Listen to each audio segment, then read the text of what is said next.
Greetings. This is Steve Muhammad with the Black Narrative on National Network View. And today we're going to be talking about post-racial polarization. And today we have with us Dr. Julius Bailey. He is a Christian existentialist, teaches in the Department of Philosophy at Wittenberg University. He's a philosopher, cultural critic, a social theorist, a diversity lecturer, and he is the father of two wonderful daughters. He is also the author of Belonging, Triumph in the Mirror, Racism, Hypocrisy, and Bad Faith, a Moral Challenge to the America I Love, and Racial Realities and Post-Racial Dreams, the Age of Obama. I want to greet you, Dr. Bailey, and thank you for coming on to the program. For sure, Brother Stephen, man, good to see you and be on your show today. Yes, sir. Yes, sir. And in full disclosure, I helped to engineer Dr. Bailey's powerful program, Straight No Chaser, that you can find on Facebook and YouTube. Tell us a little bit about yourself, Dr. Bailey, and about your programs and your books. Oh, okay. Well, again, my name is Julius Bailey. I teach at Wittenberg University in Springfield, Ohio. I've been here at Wittenberg about 10 years. I think what I bring to the table, I teach in both philosophy department and our Africana Studies department. As you say, I am a Christian existentialist, right? In some senses, that just sort of means that I believe in ultimate freedom. I believe in freedom of choice. I believe that our fate is given by our actions. I am a Christian, which means that I do believe that God had a son named Jesus. I'm a writer. Yeah, I've written a few books, right? So you mentioned two of my political books that we're talking about today. That's cool. I think I've written 6 books, right? 5 academic books and 1 memoir. Some work on hip hop and maybe we'll get into that a little bit today. But certainly I'm just a lover of humanity, man. And I think that where I am today is, trying to navigate this country in such a way that allows freedom to come through, but keep my eyes on the racist elements of white supremacy. Also a Howard alum, is that right? I did go to Howard University. I certainly am proud of that, right? I'm from the south side of Chicago, went to Howard for undergrad, ended up getting my master's from Howard as well. I left Howard and then went to Harvard and Cambridge, studied in Cambridge for a couple of years, Afro-American Studies, and then I ended up getting my PhD from the University of Illinois in Champaign-Urbana. Oh, wow. Powerful, powerful. And so let's go ahead and get on into it, right? As Black people, we're at a very pivotal point in our history. We are at the crossroads, if you will, where we have to make a decision as a people. And this decision will determine really our survival. So I just wanted to ask you, of all the individuals, all of the characters in our history, at this point in time, who would you be at this point in time in our history? Well, I think I would look at the 19th century, and I would have to say a Frederick Douglass, right? Okay. There's a sense to which that if I look at, because I'm coming to mind with 2 names. So one, the 19th century, I think of a Frederick Douglass. Sort of those within the white supremacist slavery period have a sort of a different point of view, right? of the world than those who come after slavery, post-bellum, if you will. And Douglas was a complicated brother. I think there's a sense to which I'm complicated and complex. He was a 19th century freedom fighter, right? But he was kind of locked into his time, right? He was a man of his age, right? A man of his era, right? In that sort of slave era. But when slavery was over, though, this is where I kind of like, maybe I'm not quite here, but when slavery was over, it was almost as if he was done, right? His song was over, right? He got emancipation. He fought with the other brothers. But the problem is that so he reached a sort of a plateau, right? With emancipation, but then, right, he still lived, right? He lived 30 years, right? Unlike other folk, they reach the plateau and they get shot, right? So there's a sense in which he reached his plateau, he reached his goal, lived another 30 years. And so what we see in a Douglas is that we see someone who is different, let's say in 1885 or when he died in 1895, than he was, let's say, when he was 1852, when he was writing What's a Slave to the 4th of July, What's the 4th of July to a Slave, right? So, obviously he became less global, right? He got tied into the Republican Party, made the conciliations to sort of ensure that slavery was over. He gets tied into the Republican Party and didn't really talk about, white supremacy anymore. He married, quite frankly, he married his white wife, and chilled under the felicities of bourgeois existence. You know what I'm saying? But I think, but then the 20th century, I think of who I would want to say I am. I don't know if I am, but I think of somebody like Marcus Mosiah Garvey, and you see, like after America entered, right, the First World War in 1917, there was a sharp increase of violence against Black people. And, we know in 1918 and 1919, conflagrations blow up and race riots go up all across the world, especially in America, East St. Louis, Detroit, places like that. And then in the aftermath of the First World War, right, empires, right, were falling all across the world and Europe, and imperial power, right, was sort of being consolidated, right? And then you had this brother from Jamaica, right, named Marcus Garvey, who sort of heard that the call for Black people, right? And he heard the call for Black people, and he started his United Negro, the UNIA, the United Negro Improvement Association, right? Started it in Jamaica, and then moved it to New York. Had a branch in New York.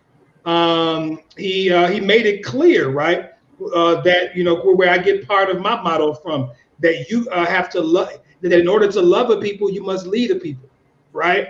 And so Garvey understood, right, the international suffering of Black folk and the hurtful and ravaging effects of colonialism and imperialism. He sought liberty, right? Similar to what I think Douglas did, right? But, kind of to wrap this up, I think what's interesting about Garvey is that, and the way I'm fascinated by Garvey and history is that Garvey believed that all those human rights that are common to the rest of mankind should also be enjoyed by the 400 million, as he called it, Negroes across the world, right? And so in 1920, right, we know that he had his first convention with the UNIA. He created this sort of manifesto on what I like to call, or what I think he called, the Magna Carta of Black, of Negro folk. And dude was, look at it this way. As you know, there's some political aspirations in me sometimes. And and I look at Garvey, dude was able to get 4 million Black folk to sign on to the UNIA, right? And to sign on to say, I want to leave America, right? And so I think, obviously, unfortunately, he was unsuccessful, had some beefs with some, important folk, was unable to really to get Liberia to give him the land that he needed to bring African Americans over. But ironically, to kind of tie these two together, right? One of his ships' name was the SS Frederick Douglass, right? So this idea, the idea of emancipation. So I think that if I think of who I am, I would like to believe that in me there is a Frederick Douglass and there is a Marcus Mosiah Garvey. And that's powerful. I mean, to stick with Marcus Garvey, one of the things that we see in the history of Marcus Garvey is the threat, right? The threat of Black power. Right. And the I believe it was the first assignment of J. Edgar Hoover really was the to bring down Marcus Garvey and that movement. Yes. What are your thoughts as far as that? Because our conversation, of course, is going to be going into that this same history really repeating itself, because as you already know, as a people, we have to begin to think with an independent thought. And this, of course, is a threat to the system that exists right now, where it has us in this servile position. No, I mean, I agree with you. I think there is a sense to which we're in a tough spot, brother. We are in a tough spot, realizing that America doesn't want our freedom for Black folk, right? And I think that, not that I would call for a new Garvey or a new Douglass or a new Fred Hampton, or I wouldn't necessarily call them for that in the 21st century, because there's a sense to which we have those folk, right? We got those folk right now. But I do think that we cannot forget that America's foundation is one of oppression.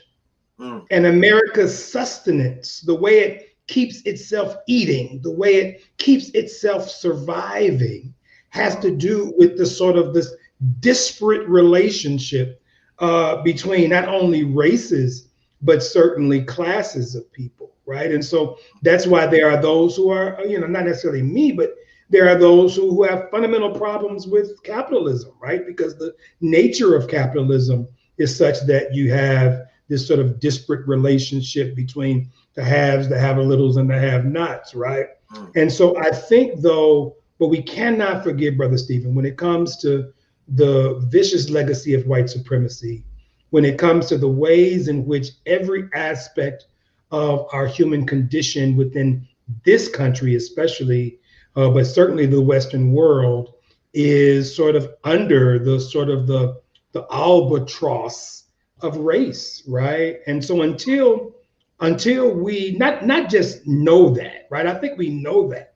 I think the problem that I have sometimes is that we forget that it is advantageous to those in power to continue this polarization, right?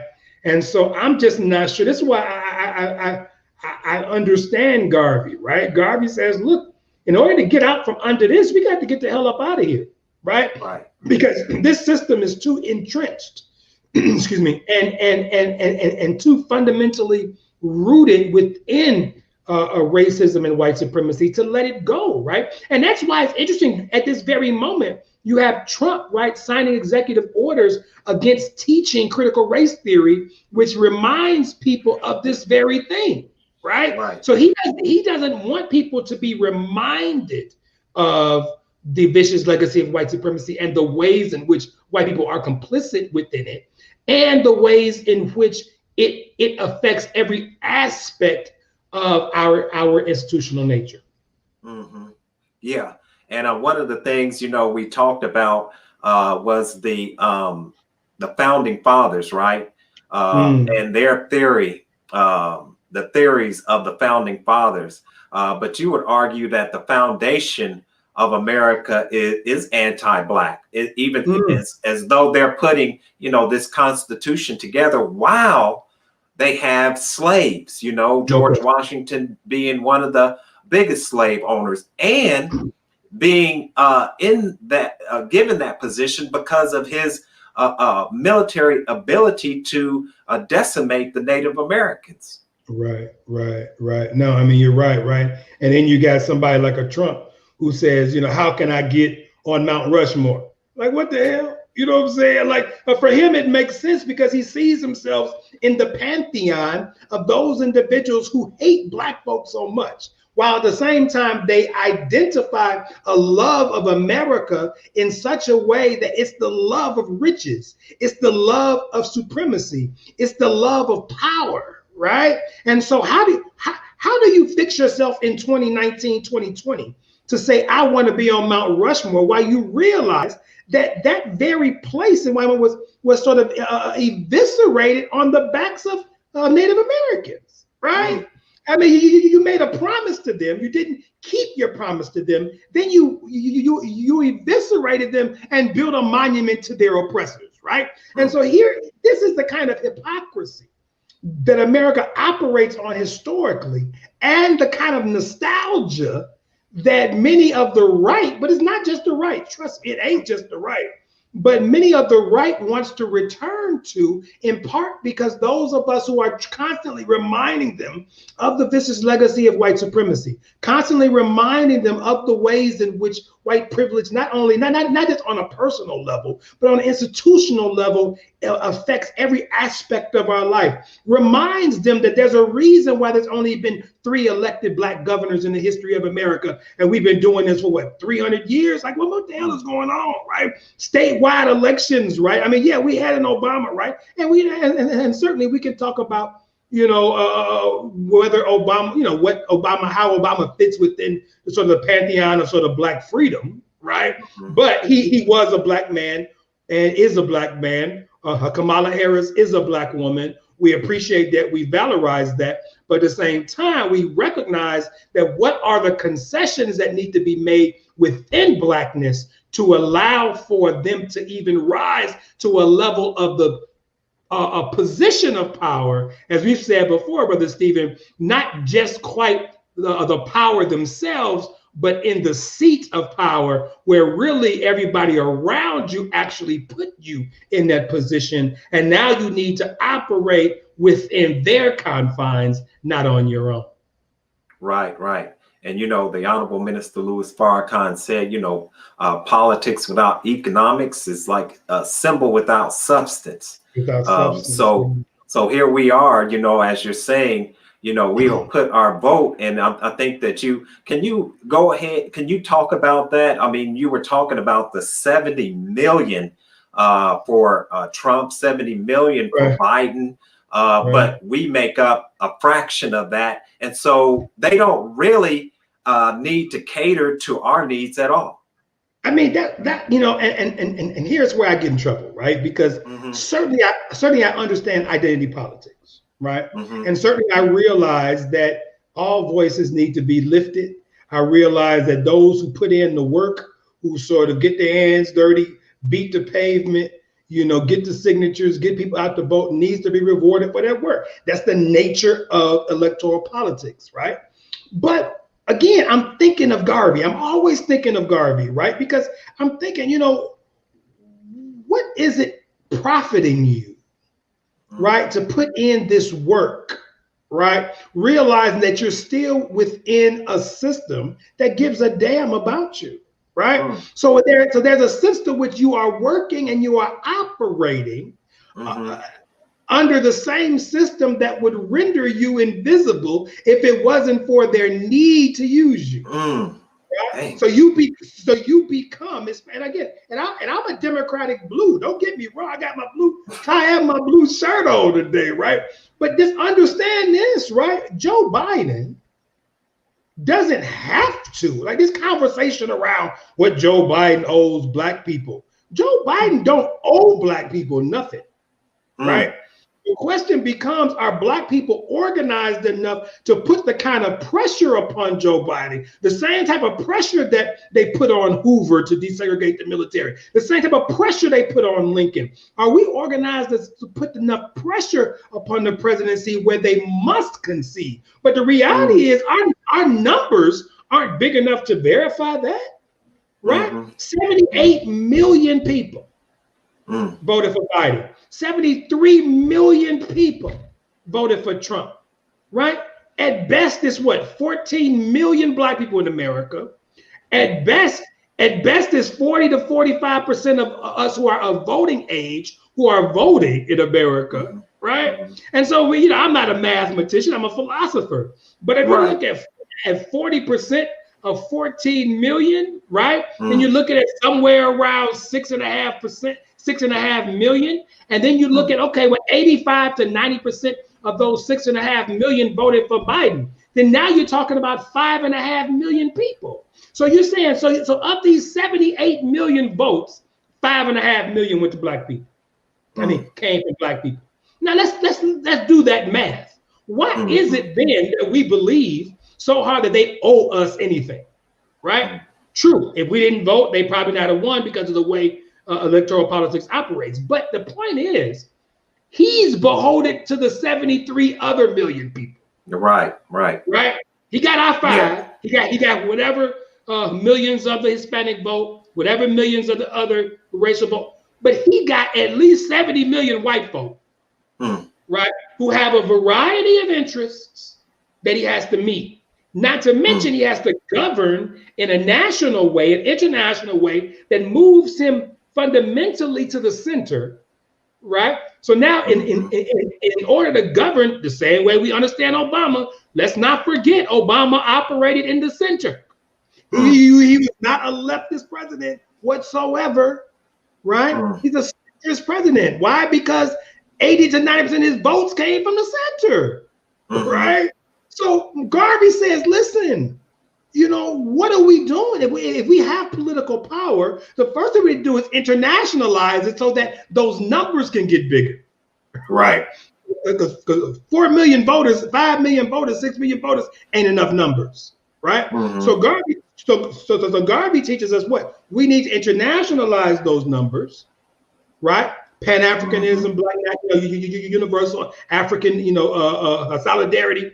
Internationalize those numbers such that now the voice is a little bit more robust. But the truth is, Stephen, I'm gonna keep beating the pavement, but we got to understand that we're beating a pavement of ground that was, yes, our blood is in, but was built and is still paid for and is still owned by white supremacy. Right. And, and also another element that you have to add into that is the corporate dollar, So, if you follow the dollar, you can see who they're beholden to.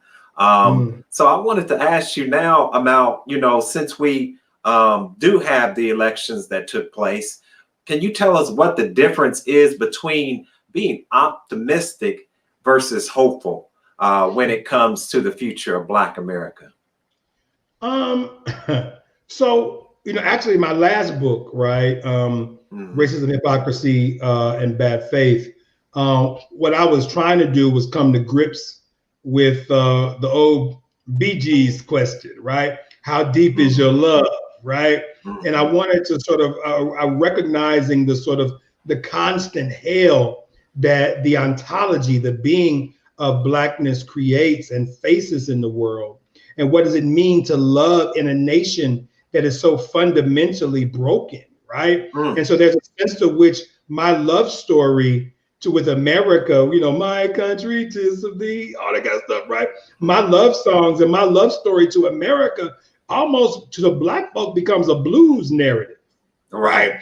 It becomes a situation like, what I'm saying? Like realizing that as much as she claims she wants me, and she needs me. We talk about the Democratic Party, right? As much as they claim she wants me and she needs me, as the blues singer says, if you love me like you say, you wouldn't treat me like you do. You know what I'm saying? And so the reality is, I'm a Teddy Pendergrass fan, right? Teddy says it's so good loving somebody when somebody loves you back, right? You know what I'm saying? Right. So the reality is what I'm calling for. I think in order to sustain, so the optimistic part says what we were talking about earlier, which is there is no rational empirical basis to believe that America is going to love Black people.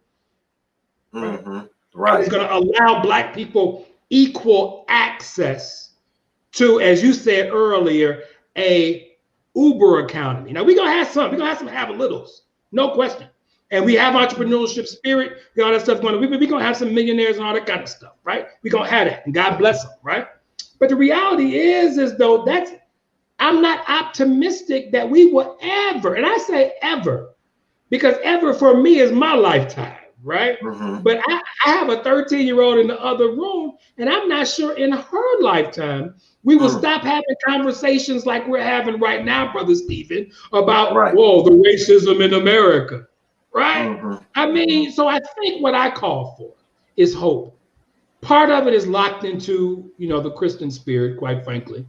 There is a sense to which, Jesus sort of demands and commands that we are sort of prisoners of hope, that we believe that there is something greater later, right?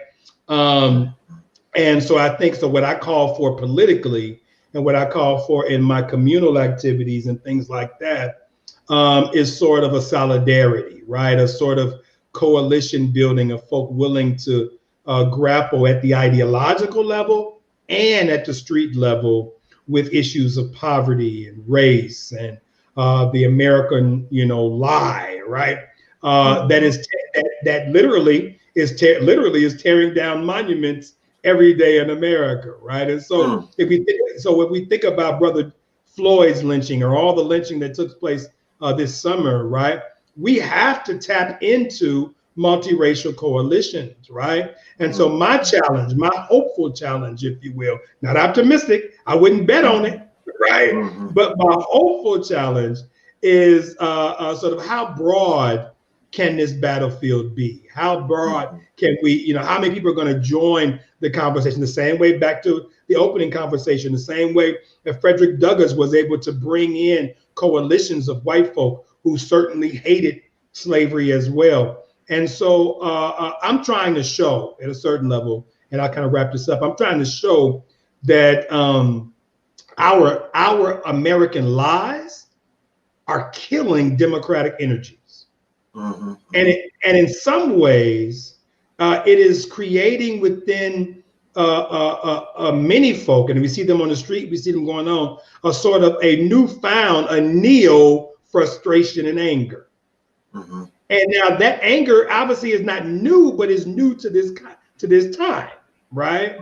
And so I am trying to create a situation where, as we watch the streets, as we watch the walls separating anger from the world falling down.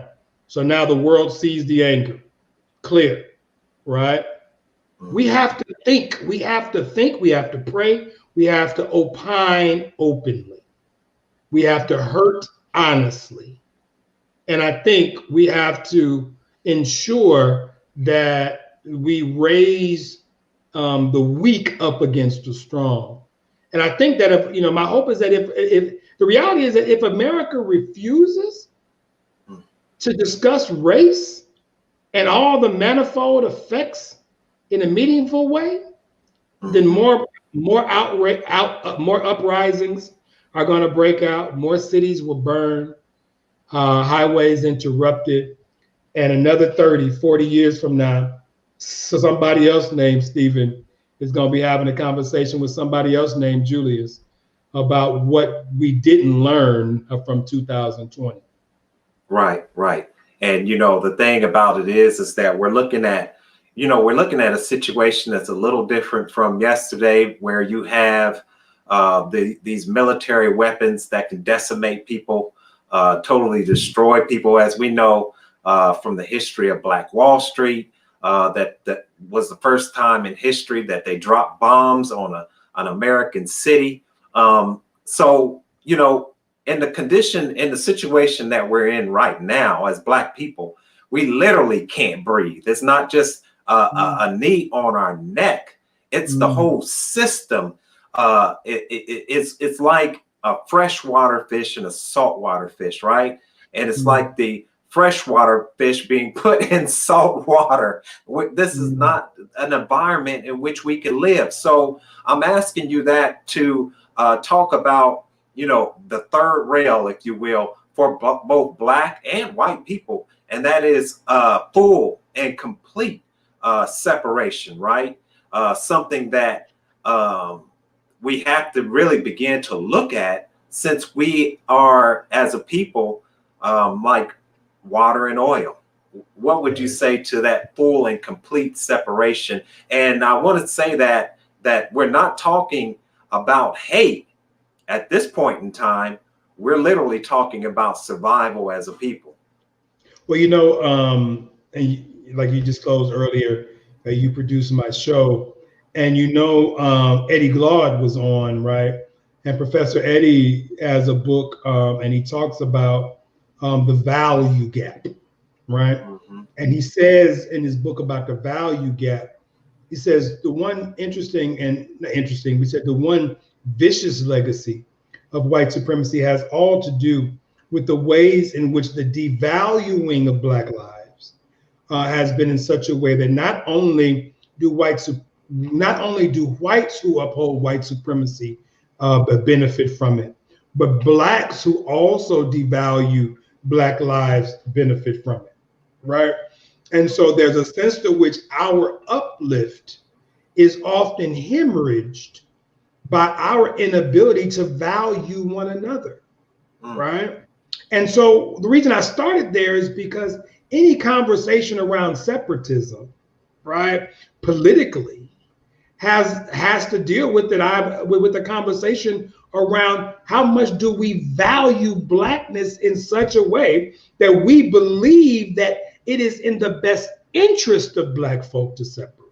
Mm-hmm. We already know. I mean, if Marcus Garvey lived right now, if somebody got up and said, look, because of coronavirus, we got all the cruise ships available. Ain't nobody on it, right?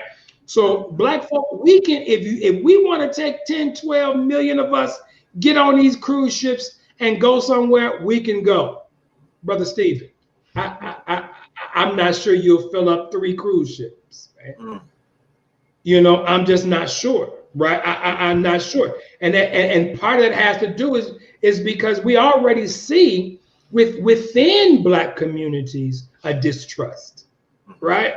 And within Black communities that are governed in many cases, under Black mayors, under Black city councils, in Black churches, we see there's an inherent distrust. And it may have nothing to do with what that leader did or didn't do. It's because of the vicious legacy of white supremacy. That Willie Lynch. In a sense, right? So there's a sense to which Garvey had the perfect time, because you're still a generation or so removed away from emancipation, and folks still had grandmama in their ear. They still had great grandmama in their ear. Now, Brother Stephen, all we know is baseball, apple pie. You know what I'm saying? We got to have our TV, our music. We got to have our YouTube. I just think Black lives are so sort of, we've been hit with weapons of mass distractions, right? Right. That we aren't politically organized to make any type of mobilization of separatism at this moment. Right. I mean, when we look, for instance, in the scriptures, right, and you being a spiritual man yourself, I think we look at the parallels between the children of Israel at that time and our condition at this time, where they also didn't want to separate, even though Moses was telling them it's time for our exodus. They didn't want to go. And so they had all these plagues and famines and locusts and, things like that. And now we're seeing this same thing taking place today, and so I'm wondering, could it be that we will be separated even against our will as a people, as we see at least the economic collapse and possibly civil disorder breaking out here in America?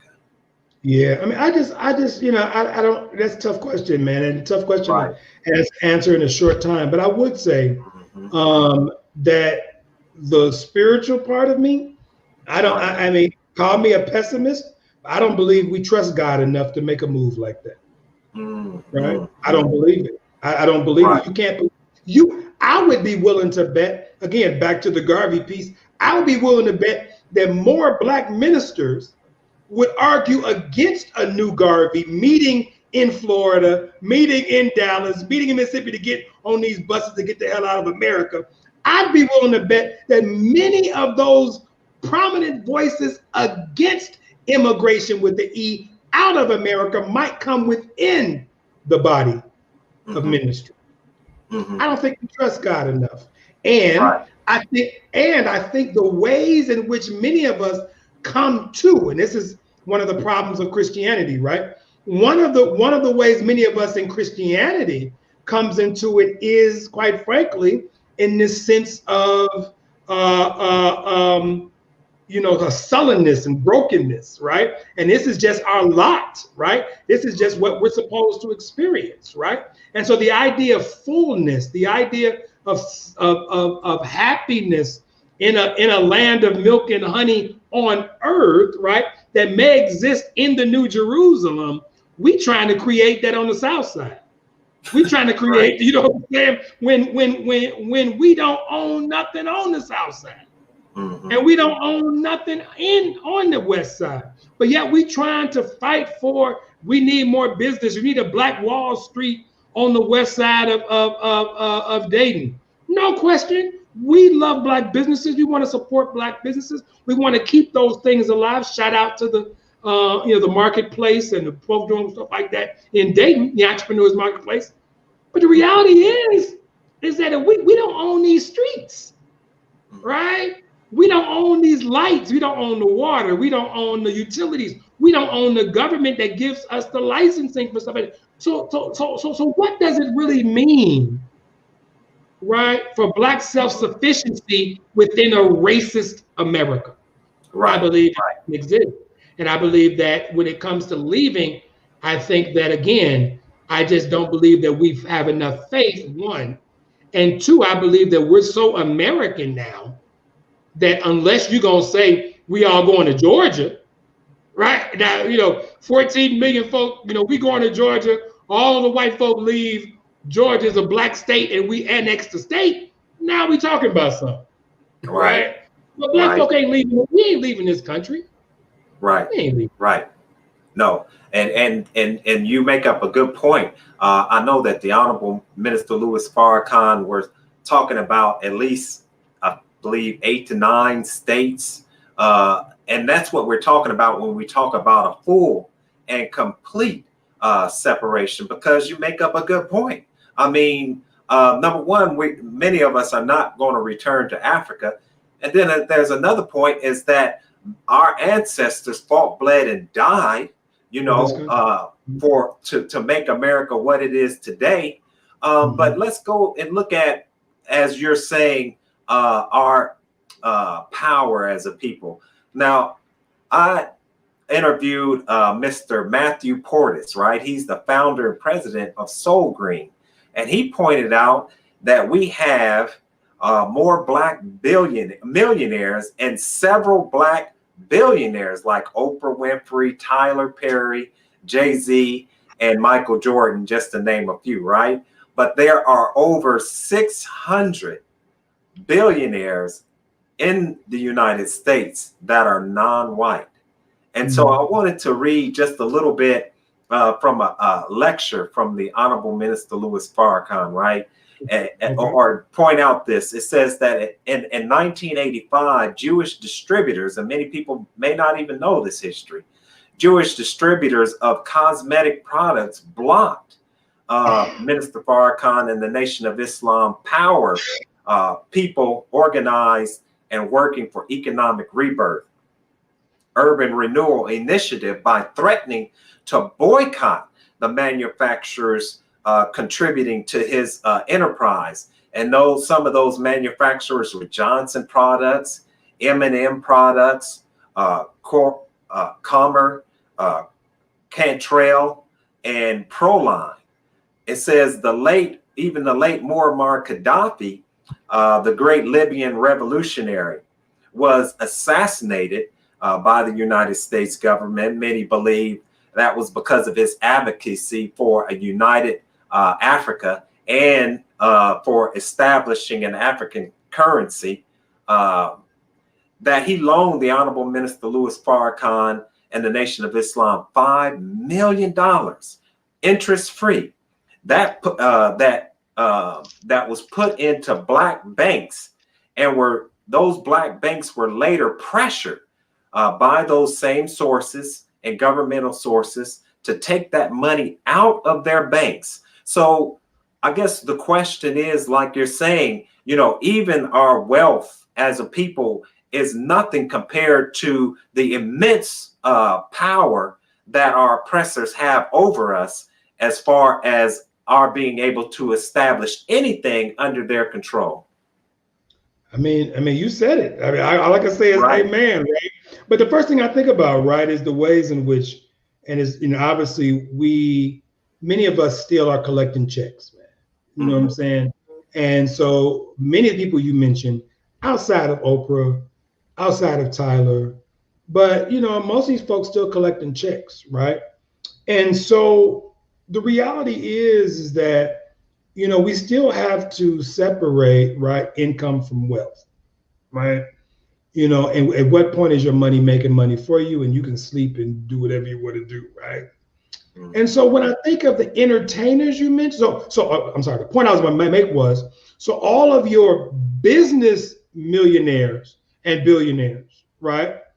They become, important in the conversation, because at least they're leveraging at the table that then creates the kind of policies economically that may or may not allow for other Black people to enter in, right? So that's why people say, well, listen, if Jay-Z is going to get a seat at the NFL table, right, what is Jay-Z going to do for Black folk, considering that over 70% of the players of the NFL are Black, right? So that's a legitimate question, right? So it's one thing to have the kind of wealth that Jay-Z had so he can get invited to the table. It's another thing to have the power within the table, and you're just not the spook that sat by the door. You see what I'm saying?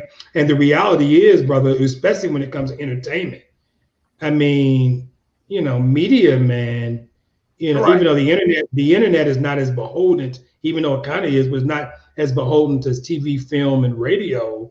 But I mean, you're still talking about AT&T, who owns Time Warner, CBS, Comcast, Disney, right, and News Corp, the former Fox, right? That's who you're talking about, right? And part of that, who you're talking about, has to do. This is why I like Bernie Sanders too, right? Because part of what you're talking about is that in 1996, I believe, Clinton signed the sort of the Telecommunications Act, right? And this Telecommunications Act allowed for the falling of restrictions of large corporations to own smaller corporations, to allow for mergers and buyouts of smaller news markets, right? So when you add your local newspaper and you add your local TV shows and stuff like that, thanks in part to Bill Clinton, what some foolish Black people call the first Black president, he then creates a sort of the atmosphere to have these mergers, right? That's what Bernie Sanders is talking about. So you got Disney, for instance, right now.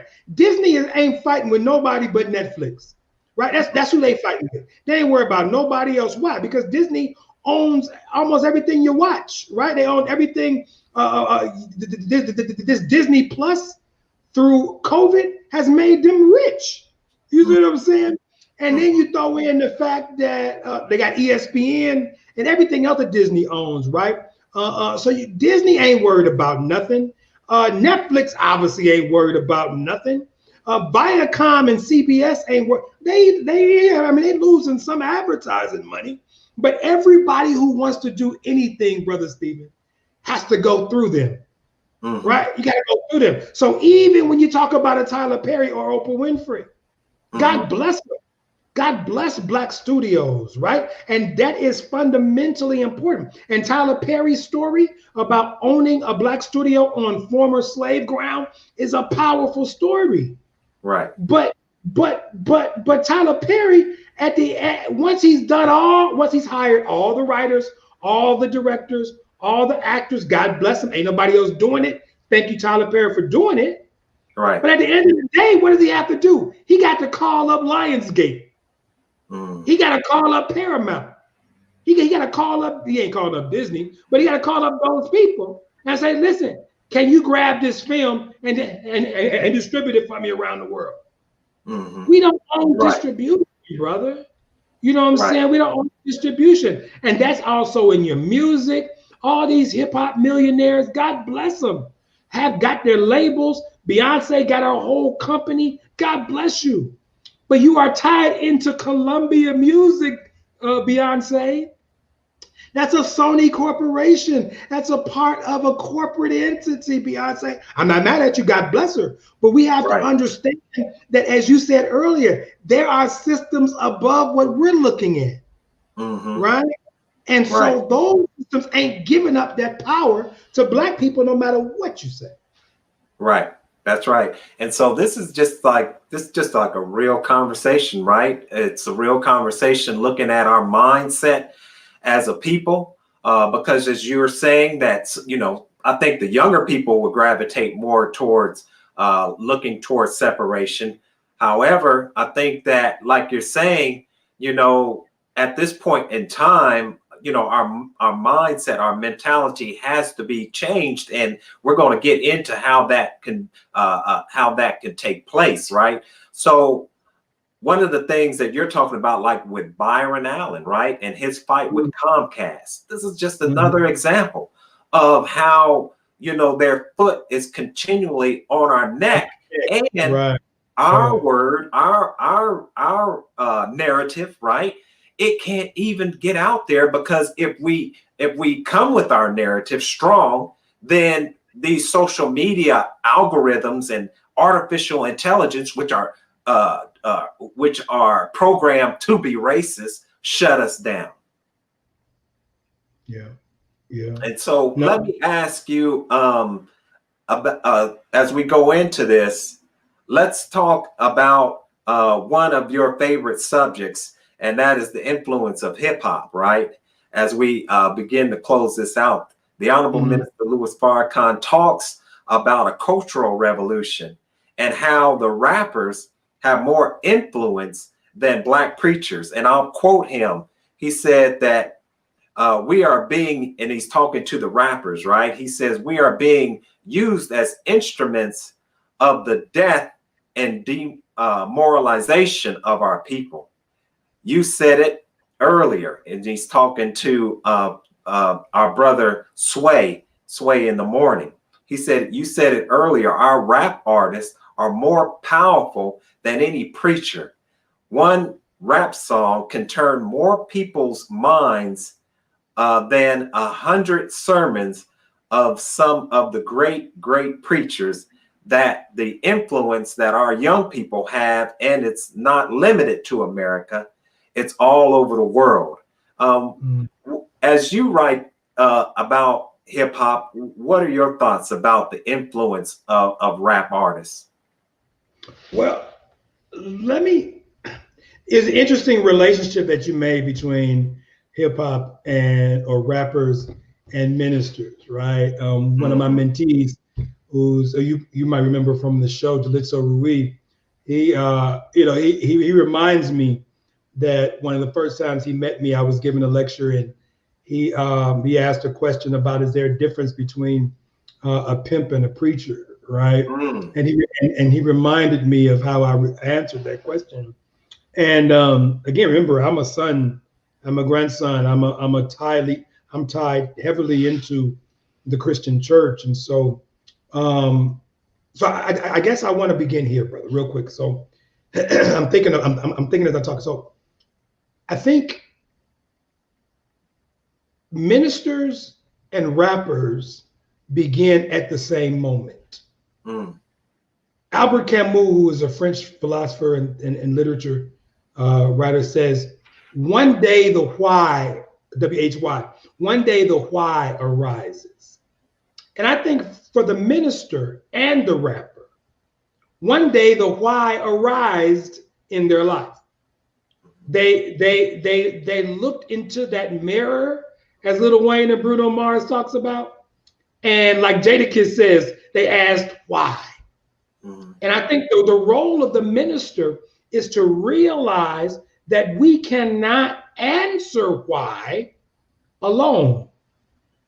Similar to St. Augustine and his writing in the Confessions, like he says, look, I'm tired of living in sin and under sinful conditions, and I cannot seem to get myself out from under it, right? But the minister says what? Try God, right? The rapper, though, says, look, let me pick up a pen and a paper, a stereo, a tape it, right? As Rakim would say. Let me seek one mic, as Nas would say. And for them, it's sort of just a way for him, the rapper, to sort of him or her to find the answer. So in one sense, the minister gives up on reason and turns into faith, and the rapper may or may not operate in faith, but they certainly are seeking wisdom through reason. So when I think of hip hop's moral responsibility, as you talk about with the 1 million people that it can be influenced, I'm torn. I'm torn by that quote because clearly the minister makes a good point, right? And that is, I mean, I remember Lupe Fiasco, who's a Muslim, and Lupe Fiasco said something similar. He says that if I lie on one record and that record sells 1 million copies, I've made 1 million lies, right? And so for me as a philosopher, in order to sustain a sort of a moral, we call axiological critique, we must ask the questions like, what is the purpose of the word? What is the purpose of the word? Is it autobiographical or is it metaphorical? See, is it like the story of Brer Rabbit that they talked about in the 18th, 19th century? Or is it more where what Brer Rabbit has an important element? It sets a context for moral behavior, but it's not the behavior itself. And so I guess it can be both, I think, brother. I think that what I do know is that rappers do not traffic in what philosophers, or one philosopher, J.L. Austin, calls illocutionary acts, right? What is the illocutionary act? Real quickly. It says something like, basically, words have power, right? So when God says, in the beginning was the Word, and the Word was God, and the Word was with God. And then in Genesis says, God says, let there be light. And what happened? There was light, right?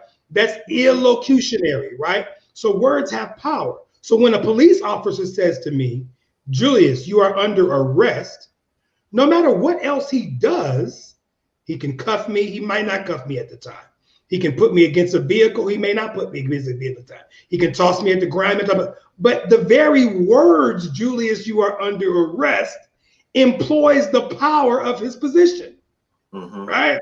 Same way with a minister. If a minister says, I now pronounce you man and wife, I ain't giving you no paper yet. I pronounced it. I pronounce it. So words have power. That's an illocutionary act. So what's my point here? My point is that an illocutionary act, then, Brother Stephen, is when people in power have the ability to speak and make real what they say. Right. So when God says, let there be light, it happened. If I told you right now, Stephen, you are under arrest, you ain't gonna feel the power of my I ain't got no power over you, right? So the point is here is that unless I'm going to give Lil Wayne, Lil Baby, Lil Pump, Lil Yachty, Lil all them littles, Young Thug, unless I'm gonna give the Baby or Lil Baby, unless I'm gonna give them authority over my actions, then no, rap is nothing more than allegorical. It's not illocutionary.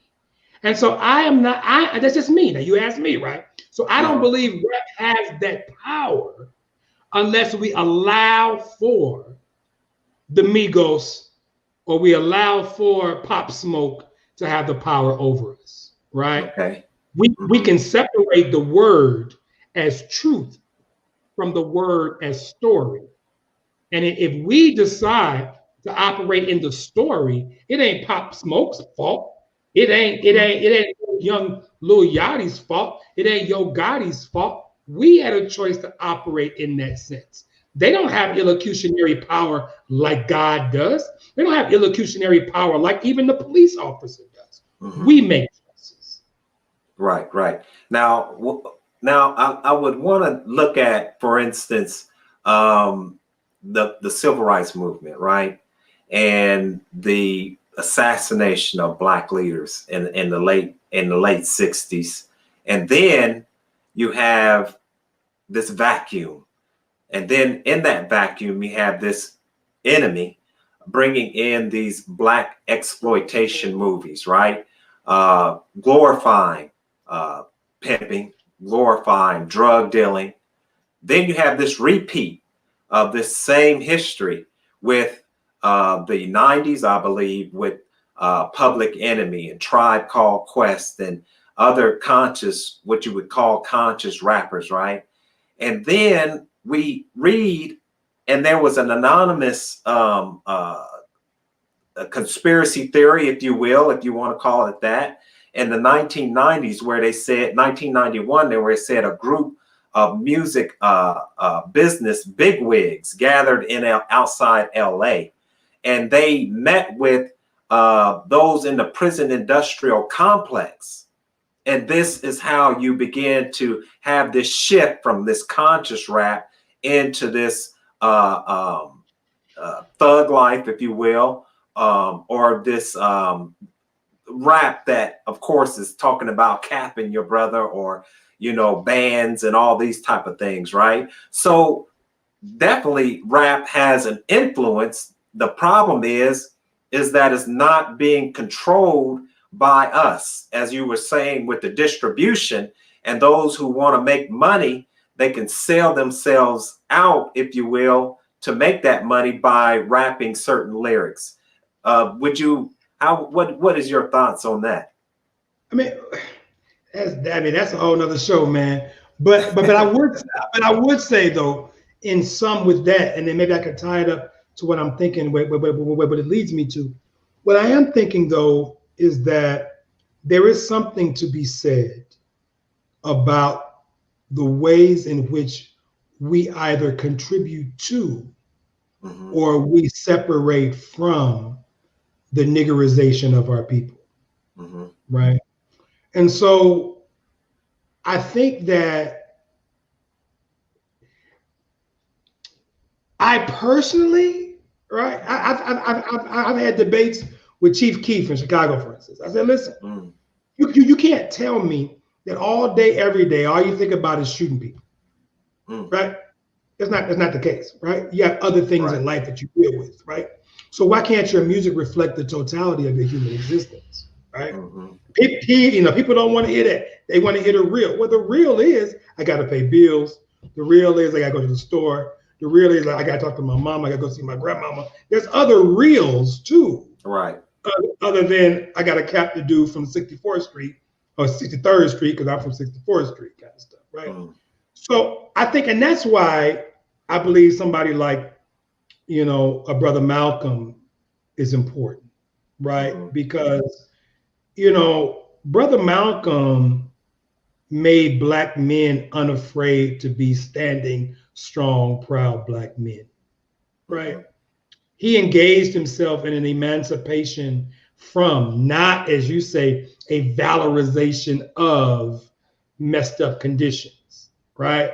So imagine if Malcolm X was here today, and Malcolm X would say something like, you know, hey, I know we looking at the whale, we all are in the belly of Herman Melville's whale. I know that. And I see you, T.I. I see you, Gucci Mane, in the trap.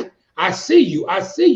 But what we have to understand that Malcolm X too was a trap poet, right? He spoke from that trap existence, but Malcolm X did not let the trap stay in him, right? So he engaged in what Cornel West would call the deniggerization of himself and others, right? He made black men straighten their backs, become less afraid. Fred Hampton Jr. was like that, right? And what do they have in common? They both got a bullet, right? But what do you mean, right? So what if? So that might be the answer to your question, Brother Stephen. Right. What if these powerful rappers were about the deniggerization of black folk? Mm-hmm. Would it come with $1 million checks, or would it come with a bullet? Right? Yes, sir. Good. That's good. That's good. And that's something that we're going to have to really look at when it comes down to getting our freedom, full, complete freedom, justice, and equality. It might be a sacrifice. It might be a sacrifice we have to make. So as we close on out, are there any last words as we close this conversation out? Well, I think that, I think everybody needs to associate themselves with history, right? Mm-hmm. I mean, what we're experiencing today, that's why I intentionally answered some of your questions with people in history, because, we ain't new at this, you know what I'm saying? And so, I want my sisters and I want my brothers who are watching this and who are influencing people, I want you to think about, who would you want to be in history? I love that question you asked, right? Because there's a sense to which, like, for instance, Ida B. Wells needs to be talked about more, right? Absolutely.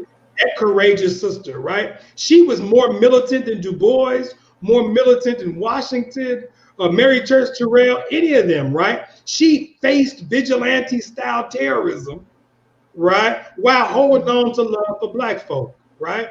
And she kind of puts me in the mind of Huey P. Newton, right? And of course, Martin King, right? Because there are ways in which the strong arm of the federal government targets certain real strong people for death, right? Are we prepared to die in these streets? We claim it, no justice, no peace, but we ain't ready to die.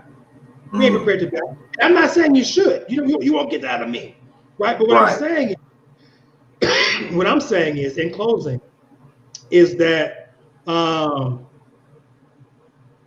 it's not because I don't love black people. I love black people to my death, but I'm not sure the bullet is going to change the fate of black people. If I died today, I still bet you that 30, 50 years we having the same conversation.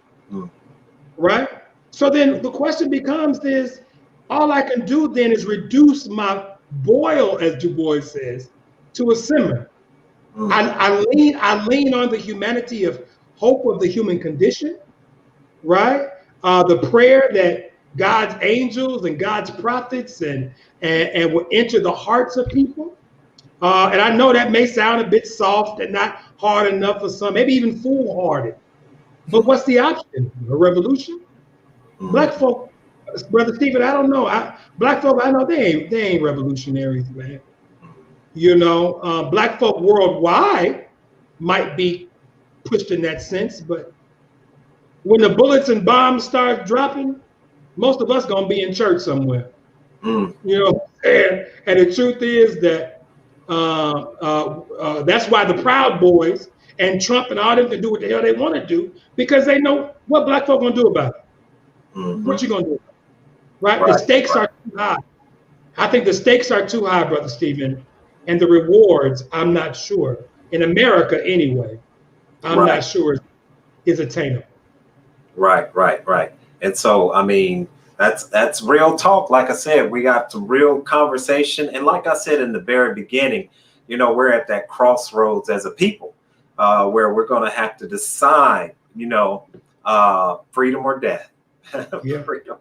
Freedom or death, man, because we only got two choices in front of us. We're looking down one road, which is death. We see death and we know what that road is. We're on that road.